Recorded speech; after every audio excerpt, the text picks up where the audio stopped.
ఇప్పుడు ఎలా తీసుకోవాలి అంటే చెప్తున్నారు, తెల్లబట్టలు వేసుకుని తీసుకోవాలి అంటున్నారు. అవునా? ఇప్పుడు తెల్లబట్టలు వేసుకుని తీసుకుంటేనే ప్రభు శరీరం తీసుకోవాలా లేదంటే లేదా?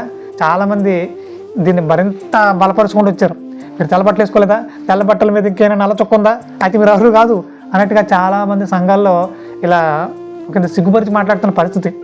అంటే దేవుడు తెల్లబట్టలను చూస్తాడా, వారి హృదయాన్ని చూస్తాడా? అవునా?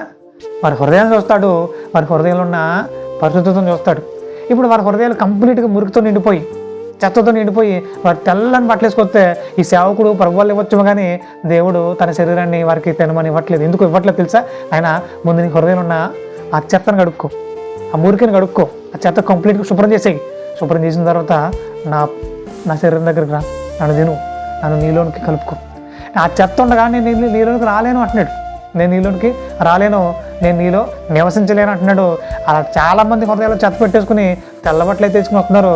అక్కడ సేవకుడికి ఏం కనబడుతుంది? ఆ తెల్లబట్టలు కనబడతాయి. తెల్లబట్ట వేసుకొచ్చారు, ఇప్పుడు మనం ఇవ్వచ్చు అనుకుంటున్నారు. ప్రభు శరీరాన్ని ఇచ్చేస్తున్నారు. ఇలా సంఘాల్లో మరింత భ్రష్టత్వం నిండిపోతుందని చెప్పాలి.